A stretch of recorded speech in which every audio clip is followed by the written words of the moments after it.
Ladies and gentlemen, the very word secrecy is repugnant in a free and open society, and we are, as a people, inherently and historically opposed to secret societies, to secret oaths, and to secret proceedings. We decided long ago that the dangers of excessive and unwarranted concealment of pertinent facts far outweighed the dangers which are cited to justify it. Even today, there is little value in opposing the threat of a closed society by imitating its arbitrary restrictions. Even today, there is little value in ensuring the survival of our nation if our traditions do not survive with it. And there is very grave danger that an announced need for increased security will be seized upon by those anxious to expand its meaning to the very limits of official censorship and concealment. That I do not intend to permit to the extent that it's in my control. And no official of my administration, whether his rank is high or low, civilian or military, should interpret my words here tonight as an excuse to censor the news, to stifle dissent, to cover up our mistakes, or to withhold from the press and the public the facts they deserve to know. For we are opposed around the world by a monolithic and ruthless conspiracy that relies primarily on covert means for expanding its sphere of influence, on infiltration instead of invasion, on subversion instead of elections, on intimidation instead of free choice, on guerrillas by night instead of armies by day. It is a system which has conscripted vast human and material resources into the building of a tightly knit, highly efficient machine that combines military, diplomatic, intelligence, economic, scientific, and political operations. Its preparations are concealed, not published. Its mistakes are buried, not headlined. Its dissenters are silenced, not praised.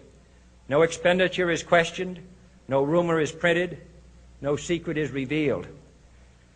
No president should fear public scrutiny of his program, for from that scrutiny comes understanding, and from that understanding comes support or opposition, and both are necessary.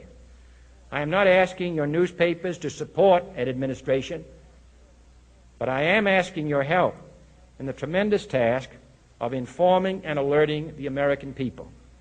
For I have complete confidence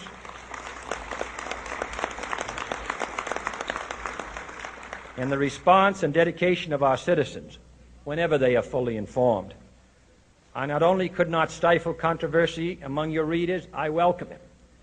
This administration intends to be candid about its errors.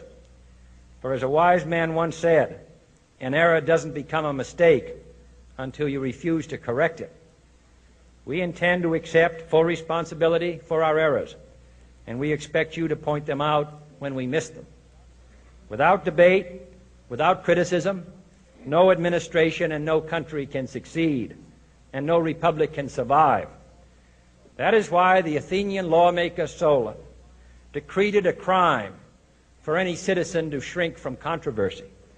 And that is why our press was protected by the First Amendment, the only business in America specifically protected by the Constitution, not primarily to amuse and entertain, not to emphasize the trivial and the sentimental, not to simply give the public what it wants, but to inform, to arouse, to reflect, to state our dangers and our opportunities, to indicate our crises and our choices, to lead, mold, educate, and sometimes even anger public opinion.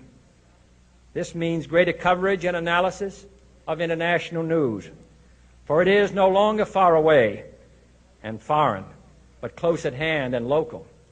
It means greater attention to improved understanding of the news, as well as improved transmission.